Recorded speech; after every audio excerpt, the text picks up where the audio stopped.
हम लोग कृष्ण भावनामृत की प्राप्ति पुस्तक से पढ़ रहे हैं, अध्याय 5 और चौथा दिन है। बात यहाँ पे समाप्त हुई थी कि विरह भाव की उपासना करने की विधि चैतन्य महाप्रभु ने बताई है, इसकी संस्तुति की है। और षट गोस्वामी ने नहीं कहा कि कल रात हमारे स्वप्न में कृष्ण आए थे, हम उनको मिले थे, या जो कुछ भी था वो सब नहीं था। लेकिन एक विचारणीय बात है जो हमने विचार नहीं किया कि जब वो लीला में प्रवेश किए हुए हैं तो वो ऐसा क्यों कह रहे हैं? कौन? षट गोस्वामी गण। आप कह रहे हो कि हम लोगों के लिए। हाँ नहीं, ये बात मुझे समझ में नहीं आती। वो वाकई लीला दर्शन कर रहे हैं, लीला में सेवा भी कर रहे हैं, मानसिक सेवा करते हैं, जो भी सिद्ध में। समझ नहीं आ रहा कि जब वो भगवान को देख रहे हैं तो फिर वो ऐसा क्यों कह रहे हैं कि हम नहीं देख रहे? मैं आपसे उत्तर एक्सपेक्ट नहीं कर रहा हूँ, मुझे भी खुद भी उत्तर नहीं पता इसका मतलब ये।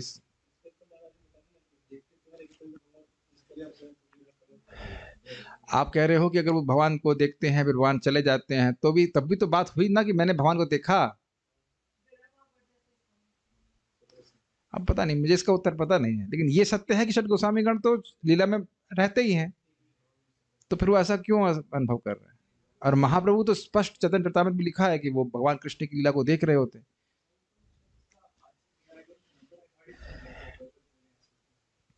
नहीं, यही प्रभुपाद समझा रहे हैं कि वह हमेशा ऐसे बोलते रहे कि कृष्ण कहाँ है, कृष्ण कहाँ है। उन्होंने ऐसे कभी नहीं कहा कि मैंने कृष्ण के दर्शन कर लिए हैं।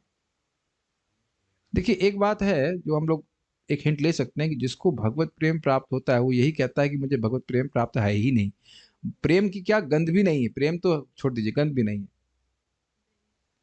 हाँ, ये हाँ, दैन्यता और नम्रता, दैन्यता और भगवत प्रेम एक ही बात है। तो ये बड़ा इनकंसीवेबल है। देखिए, आप लोग को भी कोई पागल कहता है कि नहीं जगत में? और आप लोग को कहता भी होगा ये लोग भक्ति के अलावा कुछ करते ही नहीं। कल एक भक्त मेरा गुणगान करते हुए मैसेज कर रहे थे, मुझे बहुत अच्छे भक्त हैं आप, एक क्षण के लिए भी कृष्ण की सेवा के लिए और कुछ कार्य नहीं करते। हमने कहा ये गुणगान करने की शिक्षा दे रहे हैं। अब मैं तो इस तरह का व्यक्ति नहीं हूँ कि एक क्षण के लिए भी कृष्ण की सेवा नहीं कर रहा हूँ तो हाँ, तो बड़ी दिक्कत हो, ऐसा तो नहीं हूँ। लेकिन उनका परसेप्शन ऐसा जरूर हो सकता है। दिखावा तो हम कर ही सकते हैं, ऐसा दिक्कत नहीं है इसमें। मैंने कहा उनको मेरे शेड्यूल्स पता नहीं है मेरे sufficient time for thanks gratification, उससे बच जाता है समय तो भक्ति कर लेते हैं।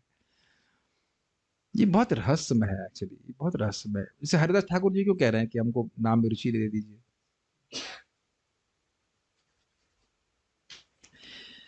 ठीक है, लेकिन ये विरह भाव की अनुभव किसी को होगा जिसको थोड़ा सा भगवान के प्रति प्रेम है, तभी वो विरह भाव के अनुभव करेगा। और ये हमने समझा है, समझने का प्रयास करना है कि विरह से व्यक्ति भगवान के प्रति जो उसका प्रेम शैशव अवस्था, शिशु अवस्था को होता है, वह अब तरुणावस्था को प्राप्त करता है, जिससे भगवान का दर्शन निरंतर कर पाएगा। नारद जी का प्रेम था और भगवान ने उनको थोड़ा दर्शन दिया, और फिर उसके बाद उसको दर्शन को खींच लिया। उसका क्या प्रयोजन था? जिस अभी प्रेम अभी पूरी परिपक्व अवस्था को प्राप्त नहीं है, उसको तरुणावस्था में या यवनावस्था में प्राप्त कराने कराने के लिए, ताकि भगवान का दर्शन निरंतर होता रहे। ये भगवान ने गोपियों को भी कहा था। गोपियों से भी अपने को दूर कर लिया था कुछ समय के लिए, तो वहां बोली थी गोपियां कि आप कैसे प्रेमी हैं। तो उन्होंने कहा कि देखिए, ऐसा कभी भी नहीं है कि मैं अपने भक्तों पे ध्यान नहीं देता। इस पे छोटी सी बात बताना चाहता हूँ, बहुत अच्छी बात मैंने कल पढ़ी थी। परम पूज्य सच्चिदानंद महाराज अपने आर्टिकल में लिख रहे हैं कि देखो, बहुत अच्छी बात है, ऐसा हमने कभी नहीं सुना कि मान लो कोई व्यक्ति अंधा है और उसका जो गाइड है उसकी आंखें हैं, तो दो रास्ते हैं, एक ठंडा रास्ता और एक गर्म रास्ता। तो ठंडे रास्ते पे यदि कांटे पड़े हुए हैं तो कौन से रास्ते पे लेके जाएगा? गर्म रास्ते पे। कुछ क्लिक किया? नहीं क्लिक किया? Amazing example. हम लोग अंधे हैं, हम अपना, ये बात मान समझना चाहिए, हम लोग अंधे हैं, अपना हित अहित बिल्कुल नहीं समझते हैं। लेकिन भगवान तो परम दृष्टि से युक्त हैं। अब जो कुछ भी वो भक्त के संग करते हैं वो अच्छा है, भले हम उसको समझ नहीं पा रहे। हमको हमारे हिसाब से लगेगा वो ठंडे वाले रास्ते पे क्यों नहीं लेके जा रहा है, कूल कूल जिंदगी चलती रहती, क्या दिक्कत रहती? समझ रहे ना, कूल कूल जिंदगी। कोई कठिनाई नहीं होती, कोई परेशानी नहीं होती, बट हो सकता है कई जन्म लग जाते शुद्ध होने में। We don't know, that is something very striking. चलिए वापस इस विषय पे आ जाते हैं, विरह की अनुभूति होनी चाहिए। आगे पढ़िए इसको, कृष्ण वियोग का अनुभव करते हुए। कृष्ण वियोग का अनुभव करते हुए भगवान श्री चैतन्य महाप्रभु स्वयं समुद्र में कूद पड़ते थे। कभी कभी वे रात्रि के घने अंधेरों में अपना निवास छोड़कर चले जाते थे। इसकी व्याख्या नहीं की थी मैं, पता कैसे? हम प्रभु आप बाहर जाइए थोड़ी देर के लिए, लेकिन पीछे में बढ़िए, हल्का सा देखिए पीछे, देखिए वो जो छेद दिख रहा है दरवाजे का, उससे पार हो। ये क्या बोल रहे हैं?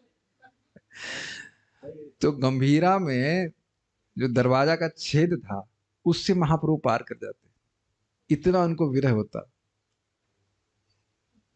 ये भी एक बार पढ़ना चाहिए। अंत्यलीला का शायद आखिरी है, 21वां अध्याय है जहां तक समझता है, 19वां है, 19वां है शायद। महाप्रभु की अद्भुत लीला ये सब है, बहुत अद्भुत लीला। छोटे से छेद से वो पार कर जाते, और फिर वहां कहीं कौन सा कोणार्क का मंदिर है, कोणार्क, कोणार्क बह समुद्र में बह जाएंगे, बहते बहते कोणार्क मंदिर के पास मिलेंगे। या कभी पुरी, पुरी का जो मंदिर है उसके बाहर ऐसे कछुए की तरह उनके हाथ सब अंदर चले जाएंगे, और ग ग ग ऐसे कुछ जगन्नाथ को जज जज ग ग ग बोल रहे हैं, ऐसे करके दिखाई पड़ेंगे। वो सब बड़ी अद्भुत सब फास्ट। ये सब कृष्ण के विरह में ऐसे हो रहा था। ठीक है, कोई नहीं जान पाता था कि वे कहाँ चले गए। आपका व्रत क्या था? मैं दुनिया को जो खिला रहा है वो खुद कुछ नहीं खा रहा है क्या? थोड़ा जोर से बोलिए। किंतु प्रतिक्षण वे श्री कृष्ण की खोज में रहते तो थे। जी विरह भाव का कुछ मूड दे रहे थे लग रहा है। ठीक है, ओके ओके। इस यस, प्रकार यह उचित नहीं है कि हम श्री राधा कृष्ण की प्रणय लीला से इस तरह आनंद उठाएं जैसे दर्शक गण एक तमाशे को देखकर आनंद उठाते हैं। बोलिए, आप थे कल क्लास में ना? हाँ, क्या बोल सकते हैं इसके ऊपर? अच्छा चलिए, प्रभु जी को याद नहीं आ रहा है, और किसी को याद? ठीक है, बोलिए।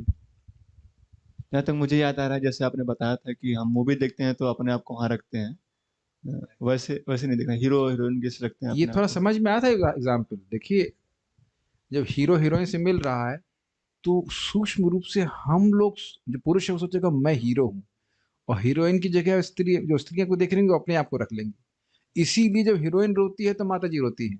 मतलब, अब मैं कोई जनरलाइजेशन नहीं कर रहा हूँ, लेकिन कि रोती ही है, लेकिन कोई इमोशनल मूवी होती है तो अगर स्त्री रो रही होती है, हीरोइन रो रही होती है, तो माता जी लोग रोना शुरू करती है, या हीरो को कुछ कठिनाई होती है तो पुरुष लोगों को दिक्कत होती है। ऐसा भी हम अपनी इंद्रियों को उनकी अपनी इंद्रियों की पहचान उनकी इंद्रियों से कर रहे थे। ये समझ में आता? ये बहुत सिंपल है, सबने तो पिक्चर देखी है, इसमें कौन सा दूध का धुला तो यहाँ पे कोई नहीं है कि नहीं? दिल्ली में देखा नहीं मैंने पिक्चर कभी? हाँ, थोड़ा बहुत, एक आध दो चार तो देखे होंगे। तो अब इसी प्रकार से व्यक्ति बहुत बड़ा अपराध करेगा, वो सोचेगा कि कृष्ण की जगह मैं हूं और गोपियों का, बस मैं और कुछ कहना नहीं चाहता। सेम चीज। इसीलिए और इसीलिए जो लोग अनाधिकारी हैं वो कृष्ण की, भगवान श्री कृष्ण की रासलीला को सुन करके खुद अपनी ही रासलीला शुरू कर देते। बल्कि ये ऐसा कहा, एक फालतू लोग कहते हैं ऐसा, कि जब तक तुम इस प्रकार से असत कार्य नहीं करोगे, अवैध स्त्री संग नहीं करोगे, तुम रासलीला समझोगे कैसे? ये अब हम बिल्कुल सुने हैं ऐसे भक्तों। एक व्यक्ति था, वो कुछ माता जी लोगों को ऐसे प्रीचिंग कर रहा था, और माता जी लोग भी वैसे बुद्धू, मतलब बुद्धिमान थे कि वो मान भी गए थे इस बात को।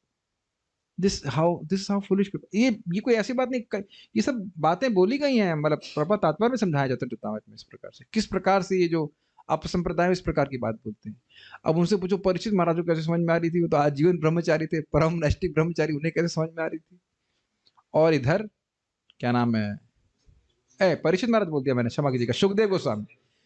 मन में सुखदेव गोस्वामी थे, हाँ, सुखदेव गोस्वामी और परीक्षित महाराज का कोई रिकॉर्ड है कि अवैध स्त्री संग किए हो? कभी कभी नहीं की।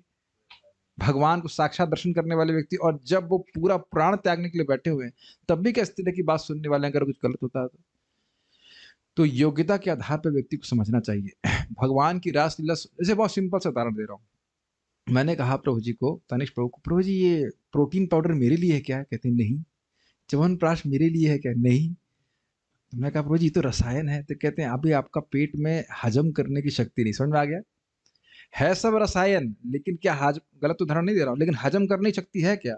तो जब तक सिद्धांत पूरा 9 स्कंद में ठीक से नहीं समझेगा व्यक्ति, वो दशम स्कंद की सीधी रासलीला में कूद जाएगा, वो उसको हजम नहीं कर पाएगा, बिल्कुल नहीं कर पाएगा।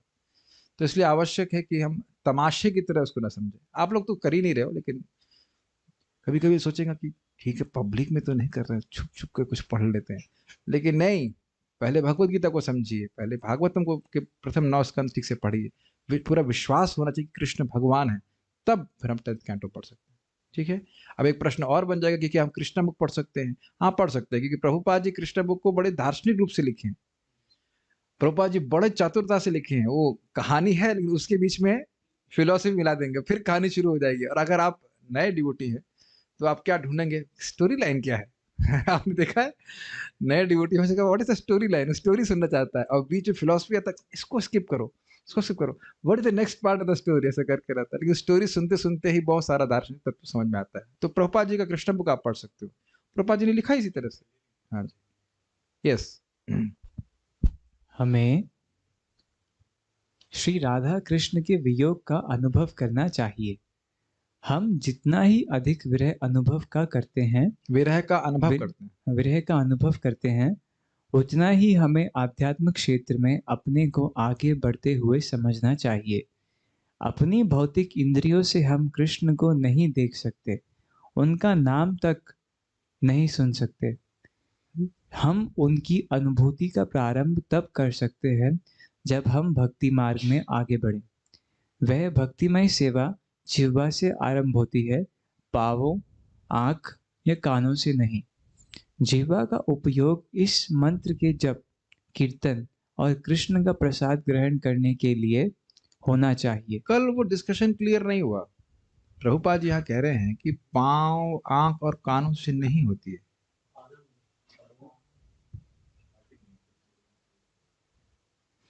उस पर थोड़ा विचार किया जाए। बात तो शास्त्र की है, अतः श्री कृष्ण नामादि न भवेद ग्राह्यम इंद्रिय सेवोन्मुखे जीवादौ स्वयमेव स्फुरतः।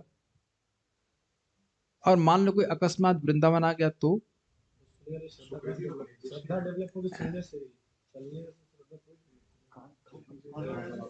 एक प्रश्न अभी मेरे में आ रहा है कि मान लो अकस्मात वृंदावन व्यक्ति आ गया, और ऐसे बहुत लोग होते हैं जिन्हें हरे कृष्ण मंत्र भी शायद ना पता हो और वृंदावन आ गए हो बिजनेस के लिए या जो भी कुछ भी। जैसे मुझसे एक व्यक्ति बारिश में भीगता हुआ 5,000 रुपए लेने के लिए अलीगढ़ से बाइक से आया। काफी अच्छी बात थी, इट्स गुड। आया, हो सकता है वो लस्सी पीने के लिए आया, मतलब कुछ भी कारण से आ सकता है। तब ना चलता नहीं था तो वो मंदिर के पास था, हमारे पास नहीं था। तो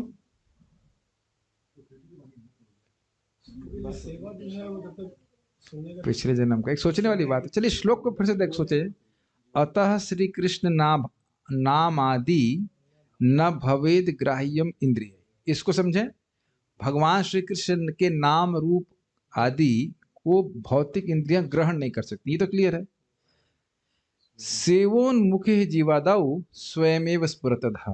तो देखिए, अगर समझें कि भक्ति की सुकृति तो वह तो किसी भी अंग से संपादित हो सकती है, लेकिन अगर आप यह विचार करें कि हमें भगवान के नाम रूप गुण आदि का अनुभव हो, भगवान उसको प्रकाशित करें, तो आपको जीभ लगानी पड़ेगी। तो ये जो श्लोक है, यह कोई अज्ञात सुकृत की बात नहीं कर रहे हैं। व्यक्ति सचेत होकर के भगवान का नाम जाप करना शुरू करता है और प्रसाद खाता है, तो धीरे धीरे करके भगवान अपने आप को प्रकाशित करते, ये बात पर समझा रहे हैं। ऐसे आप धाम के संपर्क में आ जाएं, भक्तों को देख लिया, हो सकता है हरे कृष्ण ना बोला हो, क्वाइट पॉसिबल, तो वहां भी कुछ सुकृत बन सकती है।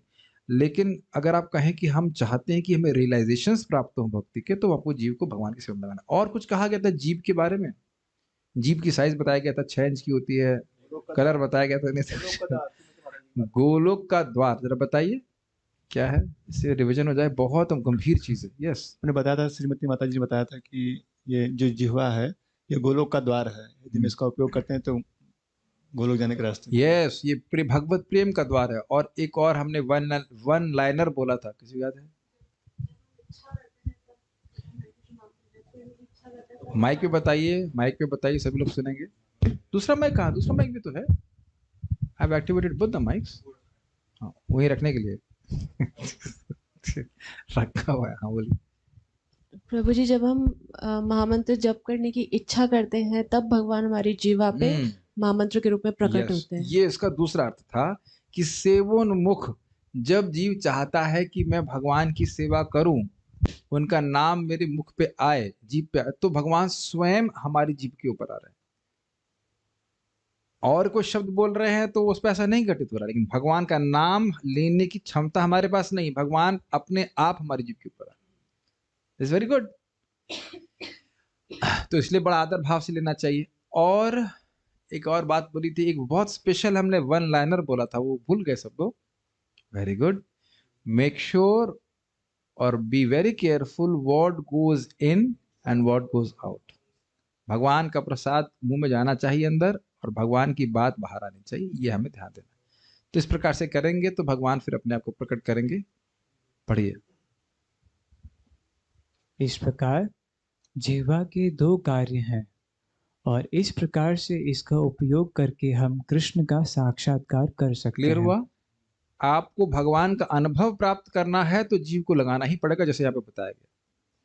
और ये बात हमको और समझनी होगी कि हम भले ही सोच रहे हैं कि ये वस्तु जो भगवान को अर्पित नहीं है उसको मैं खा रहा हूं और कुछ नहीं होगा, ये हमारा इल्यूजन।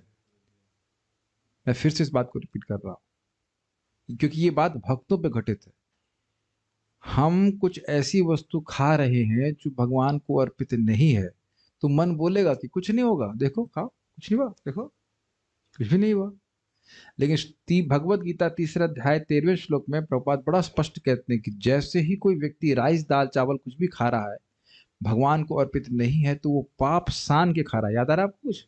वो पाप सान के खा रहा है और वह उसको इस जगत में और बांध देगा। इसलिए बुद्धिमान व्यक्ति को अपनी जो नौकरी या जो कुछ भी है, जो बुद्धिमान डिवोटीज की बात कर रहे हैं, ऐसा व्यवस्था करना चाहिए कि वो प्रसाद ही खाने को मिले। अपनी व्यवस्था ऐसी करे कि प्रसाद खाने को मिले। अब वो खुद बना पाए या नहीं बना पाए, क्या करे, देखिए पॉइंट ये है कि उसका जीवन में उसका आत्म साक्षात्कार कितना महत्व है उसके लिए रखता है।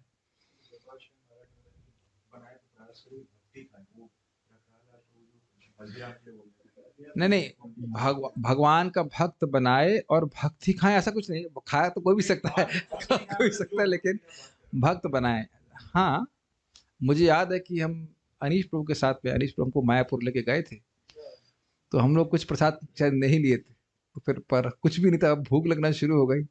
फिर वहीं के लोगों से, जो पेंट्री कार के लोगों से पराठे बनवाए गए थे वहाँ पे। अब वो उसको प्रसाद आप नहीं कह सकते, इमरजेंसी की बात अलग है, लेकिन हर दिन इमरजेंसी नहीं होती है। अब वो लोग क्या क्या वहाँ बनाते होंगे, वहाँ का चीज़ कैसे भगवान को अर्पित किया, याद है आपको? इसीलिए हमें यात्रा जाने में बहुत डर लगता है, क्या क्या कहीं खाने को मिलेगा कि नहीं मिलेगा। खैर ये इतना टेंशन नहीं लेंगे, क्योंकि जब मैं इंडोनेशिया से वापस आ रहा था तो मुझे 13 किलो प्रसाद दिया था। मैंने उसको नापा, मैंने कहा कितनी, वो लोग बोले ये क्या है, आपको 7 किलो अलाउड है। मैंने कहा दिस इज माई फूड। वो देख रहे थे, ठीक है कैरी आश्चर्य से 13 किलो, ये साधु 13 किलो खाएगा 24 घंटे में? 24 घंटे की पूरी फ्लाइट थी, 13 किलो कैसे खाएगा बताइए। और वो लोग भी कुछ होता है, मतलब ब्लैंक हो गए। 13 किलो, और सही में 13 किलो प्रसाद था, पूरा बैग भर के, वो जो गनी बैग होता है भर कर। भक्तों का प्रेम था, हमने स्वीकार कर लिया, फिर यहाँ भी आकर बांटा। तो ये एक बहुत महत्वपूर्ण बात है कि प्रसाद ही ग्रहण करना चाहिए। सो सिंपल ना, एक्चुअली बहुत सिंपल है ना, कि जीव से आत्म साक्षात्कार, लेकिन है ऐसा। ठीक है, बढ़िया। हाँ बोलिए। और इसका हमने दूसरा एप्लीकेशन और बताया था आप लोगों को कि देखिए, अगर कोई बिल्कुल आपकी बात नहीं समझ रहा है तो आप उसे प्रसाद खिलाइए, क्योंकि प्रसाद खाना ही भक्ति है। जैसे मैं देख रहा हूं, लोगों को विश्वास नहीं होता है। आपने अपने घर में देखा होगा, प्रसाद खाते खाते लोगों की बुद्धि जो है भगवान की तरफ झुकने लगी है। ठीक है, आप सोच रहे हो कि नहीं झुक रहे। चलिए, आपने अच्छा बोल दिया है कि यह बात मैं आपको याद दिलाता हूँ। मुझे गौरांग प्रभु की बड़ी सुंदर बात याद आती है, बहुत सुंदर, बहुत प्रेरणादायक। एक व्यक्ति था, वो IIT बॉम्बे में था। और वो प्रोग्राम में आता केवल प्रसाद खाने के लिए, एक माला भी जप नहीं करता। अब वो फिर पास आउट हो गया, अब अमेरिका चला गया, शादी हो गई। 14 साल के बाद फिर भक्तों के संग में आया और 16 माला जप करने लगा। तो बाद में जो गौरांग प्रभु से मिला तो वह खुद ही विनोद करता है कि प्रभु जी, कभी कभी प्रसाद हजम होने में बहुत टाइम लगता है। तो वो सोच रहा था कि कुछ हो नहीं रहा है, कुछ हो नहीं रहा है, लेकिन वहीं से वो कार्य करना शुरू हो जाता है।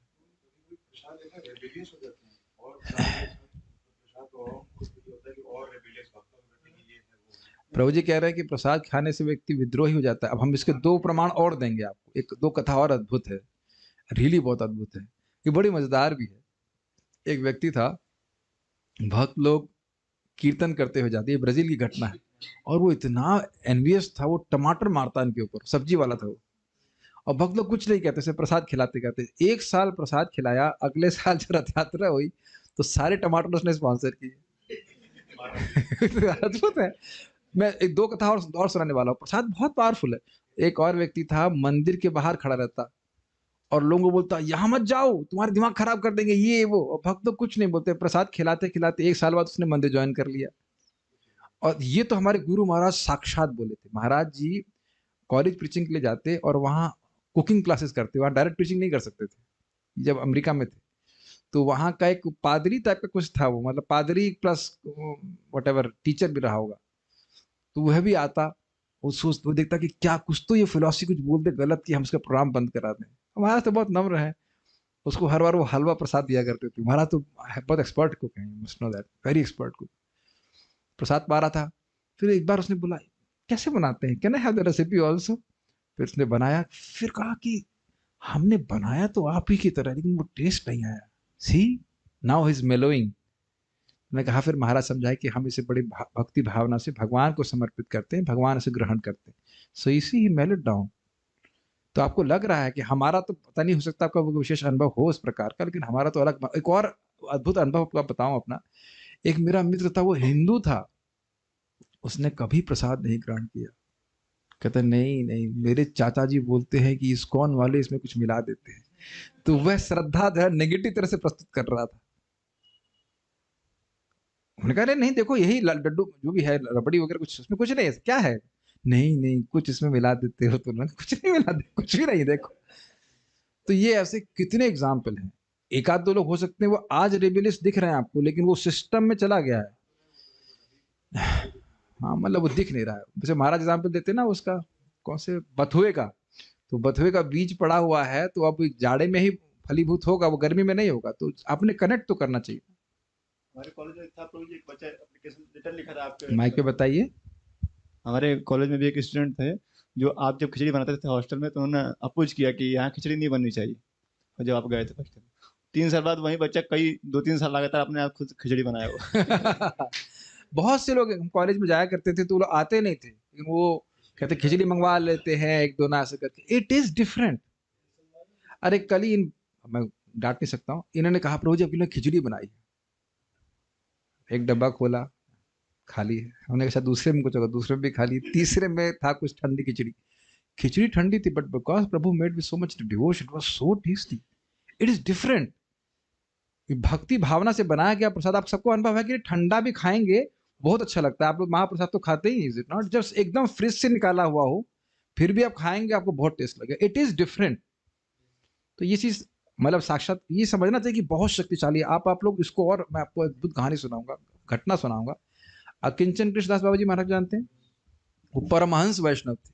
वो 12-12 का ना 24-24 घंटे नाम जप करते थे। और जब यहाँ पे भी जब करते थे और उनको महाप्रसाद दिया जाता तो कहते ओ महाप्रसाद, महाप्रसाद। देखिए कितना वो सम्मान करते थे, वो महिमा समझ रहे हैं महाप्रसाद की। ये बहुत महत्वपूर्ण है। प्रभुपाद जी भी इस बात को बोले। एक बार प्रभुपाद बोले, ये मायावादी लोग यही सब सोचते रहेंगे क्या ब्रह्म है क्या ब्रह्म नहीं है।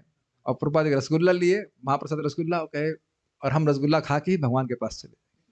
और कोई सब बात शास्त्री के उद्धव जी बोले आपका प्रसाद ग्रहण करके, आपकी माला ग्रहण करके भक्त लोग माया जये मही, माया को निश्चित जीत जाएंगे आपके सेवक, आपके दास। और जो सेवक नहीं करेगा वह निश्चित माया में पड़ेगा। बहुत अद्भुत है, इट्स वेरी पावरफुल। आज तो क्लास के बाद महाप्रसाद भी है। Yes yes yes, very good. ये आप लोगों को हल्का लग रहा है, इसमें भी बहुत सारी कथाएं कि कैसे महाप्रसाद वैकुंठ से दुर्गा देवी की कृपा से आया। वेरी हमेशा दुर्गा जी प्रसाद नहीं करती हैं। यस, उसमें कथा है, मुझे पूरी याद नहीं इसलिए नहीं सुना रहे। हाँ, पूरा पूरा मुझे याद नहीं, आगे पढ़िए। हम अपने भौतिक नेत्रों से कृष्ण को नहीं देख सकते, न हम अपने भौतिक कानों से उनके बारे में सुन सकते हैं, न ही अपने हाथों से उन्हें छू सकते हैं, किंतु यदि हम अपनी जिह्वा को उनकी सेवा में लगा देंगे तो वे स्वयं को यह कहते हुए प्रकट कर देंगे, मैं यहाँ हूँ। मैं इस पे विचार कर रहा था कि भगवान कृष्ण का नाम जब हम लोग कर रहे हैं, जब भगवान प्रसन्न हो जाएंगे तो यह हमको प्रकट कर देंगे कि हरे कृष्णा में मैं हूं। What do you think about that? कुछ समझ में आ रहा है मैं क्या कह रहा हूं? हरे कृष्णा कृष्ण कृष्ण हरे हरे, हरे राम राम राम हरे हरे। इसे करने का प्रयोजन ये है कि हम लोग ये समझ जाएं कि ये कृष्ण है। दैट्स वेरी अमेजिंग, है ना? हाँ बोलिए, माइक पे दीजिए। हमारी भौतिक इंद्रियां भगवान के को ग्रहण नहीं कर पा रही, ऐसा समझ लीजिए। नाम का जो वास्तविक स्वरूप है उसको समझ नहीं पा रही। अगर अभी भी नहीं समझ में आ रहा है तो रूप को समझिएगा क्या अनुभव है। तुंडे तांडवनी रतिनते तुंडावली लब्धये। तुंडावली, दीपावली का अर्थ क्या होता है? दीपों की लड़ी। तुंड का मतलब होता है जीव, और तुंडावली का अर्थ क्या हुआ? जीवों की लाइन। कभी मैंने शब्द पे विचार नहीं किया था, इस बार पढ़ा रहा था तो याद आया। तुंडावली, जीव से एक बार कृष्ण बोलते हैं तो सोचते हैं करोड़ों करोड़ों जीवों की लड़ी हो जाए तब मैं कृष्ण का नाम बोल सकूंगा। और कान में जब प्रवेश करता है तो कहते हैं कर्ण क्रोड़ कदम्बनी घटयते कर्णार्बुधेभ्यः स्पृहाम। ये ऐसी स्प्रिया हो जाती है कि मेरे करोड़ों करोड़ों कान हो। ये सब आपको समझ में नहीं आ रहा होगा, लेकिन कभी कभी प्रसाद जब बहुत अच्छा मिलता है खाने के लिए, हम लोग को तो काफी बार मिल जाता है, तब लगता है क्या, कहते हैं क्या लाएं? हमने कहा एक पेट और ले आइए। एक पेट और ले आइए, जीव तो तृप्त नहीं हो रही है, पेट भर गया है ना? कई बार ऐसा हुआ कि बहुत अच्छा प्रसाद हुआ, वो लगता है अरे पेट भर गया, लेकिन ये तो हुआ होगा। आप तो सेमी पुरुष हैं, लेकिन लेकिन हम लोग नहीं है इतने।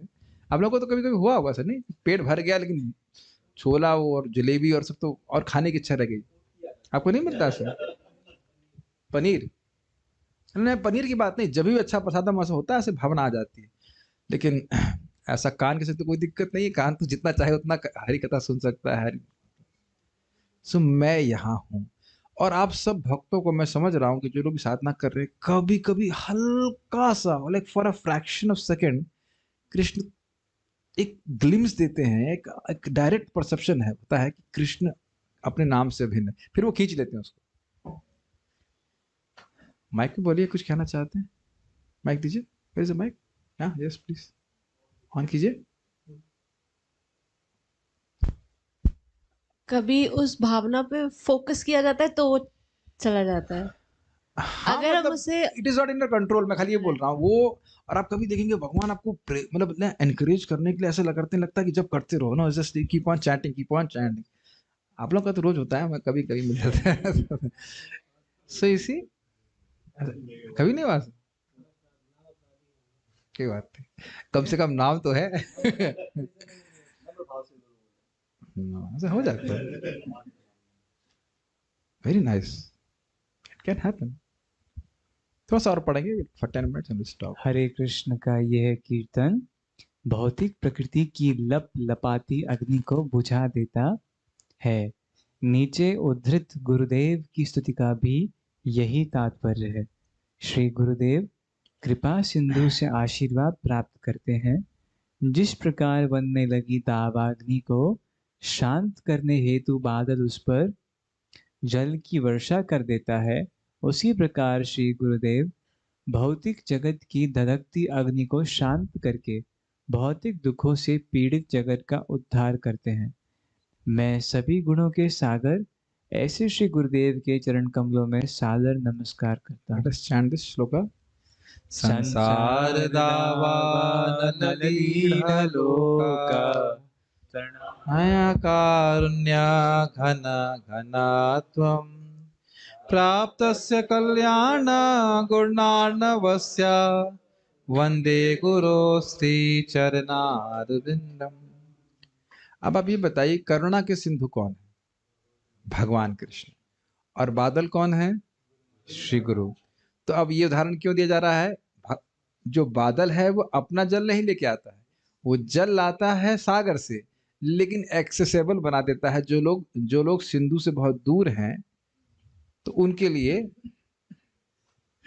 ये बादल लेके आते। This is very nice. लेकिन एक मेरा प्रश्न है, भाई ये दावाग्नि क्या है? आप लोग बहुत तेज हैं। यस, भोग की इच्छा ही दावाग्नि। जो शुद्ध भक्त हैं वह इस जगत में रहते हुए भी कोई दुख का अनुभव नहीं करते, उनको तीन ताप नहीं सताते हैं। तीन ताप सताने का कारण क्या है? भोग की इच्छा। तो ये गुरु क्या देते हैं, कैसे कृपा देते हैं? भगवान की भक्ति का मार्ग बता करके जीव की भोग की वासना को समाप्त कर देते हैं। It's very clear. लेकिन अपनी कुछ कृपा नहीं दे रहे। ओह, उन्होंने ऑलरेडी लिखा हुआ है, पढ़िए। इस भौतिक संसार की तुलना प्रायः दावानल वन की अग्नि से की जाती है, जो स्वतः भड़क जाती है। कोई नहीं चाहता कि वन में आग लगे, किंतु प्रायः बिजली गिरने, रगड़ उत्पन्न होने, असावधानी या किसी अन्य कारण से तुरंत आग लग ही जाती है। ये बात ध्यान रखिएगा कि वन की अग्नि को फायर एक्सटिंग्विशिंग डिपार्टमेंट बुझा नहीं सकता है। वो केवल कह सकते हैं तमाशा देखते हैं। और ये बहुत ही गंभीर बात है।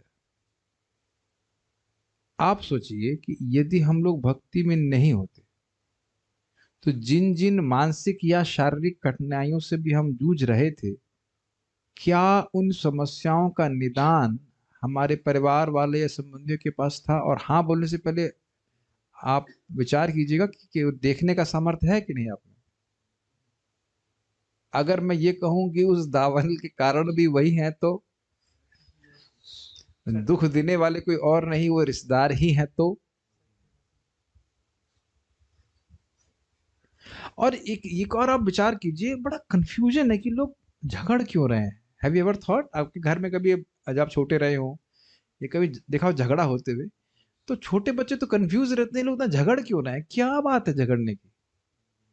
आप लोग कभी ऐसे, अपने या घर में ऐसे झगड़ा होता था कि नहीं? बट यू वंडर, क्यों झगड़ा कर रहे हैं, है ना? साधना रहती थी इतने घंटे झगड़ा होना चाहिए। वेरी, मतलब अब तो इतना कस्टम्ड हो गए शांति के कि इस तरह का कोई ऊंची आवाज में भी कोई झगड़ा करता है, what is this, know why, is it not? आपको नहीं लगता कि कोई चीख रहा हो, चिल्ला रहा हो? क्यों? आप लोग कितने लोग रहते हैं वहां गोविंद निवास में? लोग तो 24-25 लोग। हाँ, शांति से, मैं कहा शांति से रहता हूँ, झगड़ा तो नहीं करते। हमारे ऊपर भी आश्रम में टचवुड 24 लोग रहते हैं। मूल कारण क्या है कि हर व्यक्ति खुद जल रहा है तो दूसरे को जरूर जलाएगा, और जब हर व्यक्ति जाप आप करके सब ठंडा हो जाता है तो फिर वो भी ठंडा हो जाएगा। हम तो भाई देखिए, हमारे आश्रम में कोई नया व्यक्ति ज्वाइन करता है, पहले हम ये देखते हैं कि झगड़ालू है कि नहीं। झगड़ालू है तो हम कहेंगे आप, ये स्थान आपके लिए अच्छा नहीं है, कहीं और चले जाए। कि एक व्यक्ति हमारे पूरे आश्रम को डिस्टर्ब कर सकता है। आप अच्छे वक्त हैं आप, लेकिन थोड़ा सा दूर से रहे, दूर से, अच्छे से दूर से दिखाई पड़े। आप इतना, you are become so peaceful ना, भागवतम पढ़ करके, चर्चा करके, कीर्तन करके, जब बढ़िया तबीयत से जब कर दीजिए। मैं तो हमेशा नए भक्तों को मैं बोलता हूँ, भाई जबान पे नियंत्रण रखो, थोड़ा कम बोलेंगे तो बहुत झगड़ों से बच जाएंगे। वो बाहर की दुनिया के हिसाब किताब यहाँ मत लाइए। ऑब्वियसली हर व्यक्ति अलग अलग स्थान से आ रहा है तो सबके अलग अलग संस्कार भी हैं, but everybody is getting purified. तुरंत आप समझ सके कि सब शुद्ध भक्त हो गए, क्या हम शुद्ध भक्त हो गए? Will be more tolerant, but just saves you so much davanala. But इतनी सिंपल सिंपल बात भी लोग नहीं समझ पाते। Is it not? ध्यान दीजिएगा, आज हम शाम को, आज नहीं 2 दिन बाद पढ़ेंगे, कलयुग लगा पड़ा है प्रभावित करने के लिए। और कलयुग का क्या प्रभाव है? झगड़ा, कलह। You have to be very careful. पढ़िए।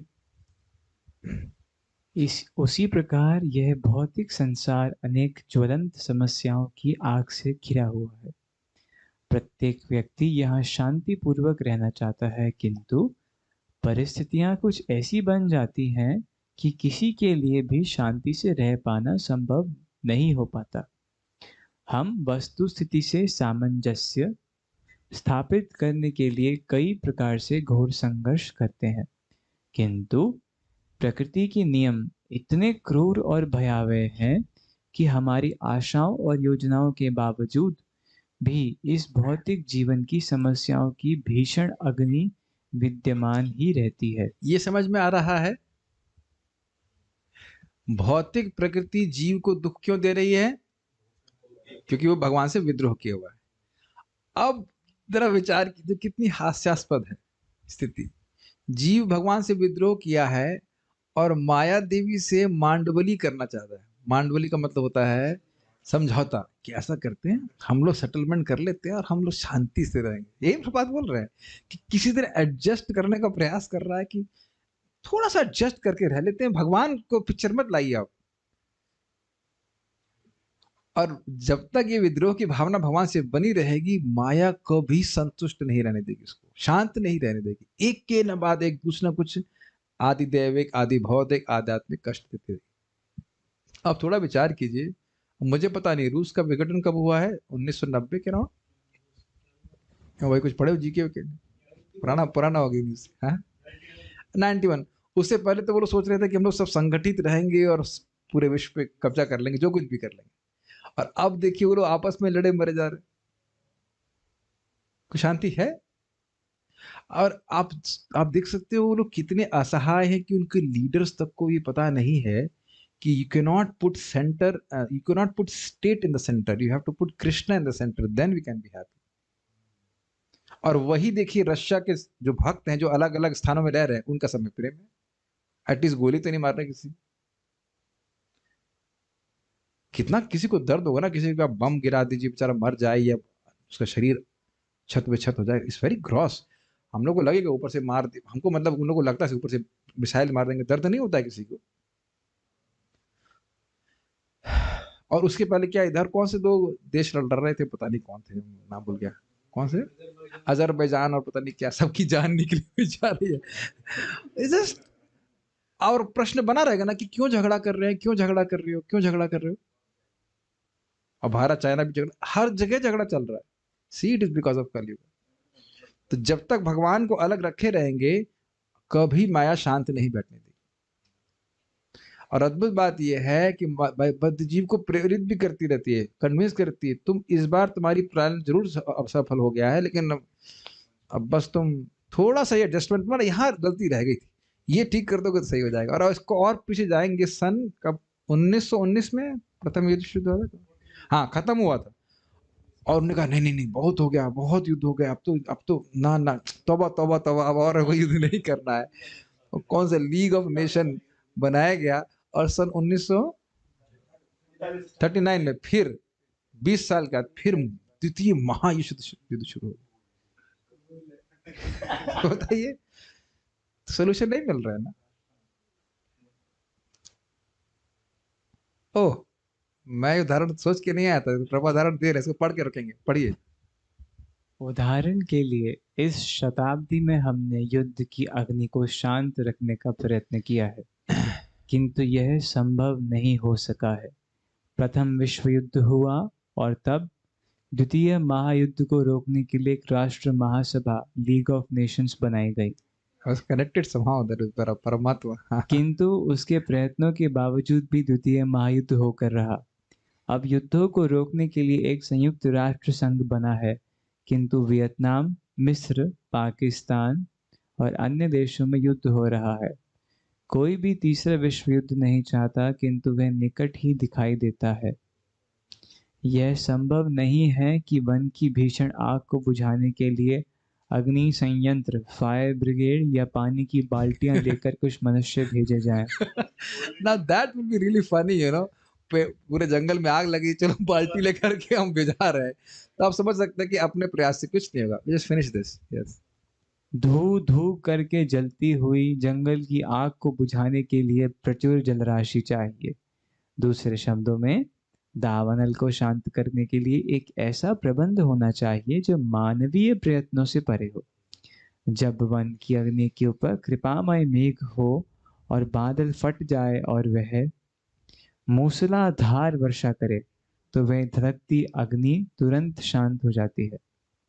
जैसे बादल समुद्र से जल संचय करता है, उसी प्रकार गुरु महाराज श्री कृष्ण के कृपा सागर से जल संचित करते हैं और भौतिक जीवन की प्रचंड अग्नि पर वर्षा करते हैं। स्पष्ट है सारा कुछ. Yes. इस प्रकार जो कृष्ण कृपा की वर्षा करते हैं, वे ही गुरुदेव कहलाते हैं।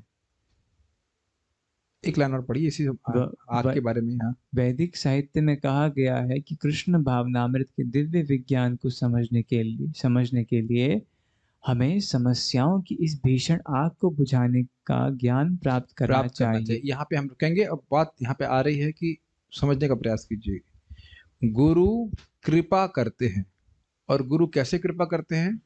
दिव्य ज्ञान दे करके, मेथड्स बता करके, कैसे भक्ति करके तुम इस दावाग्नि से बच सकते हो. ये नहीं कि उनके हाथ से कुछ आँच तो निकलेगी, कुछ रोशनी निकलेगी, चमक निकलेगी और हमको कुछ चमक जाएगा. It should not be expected.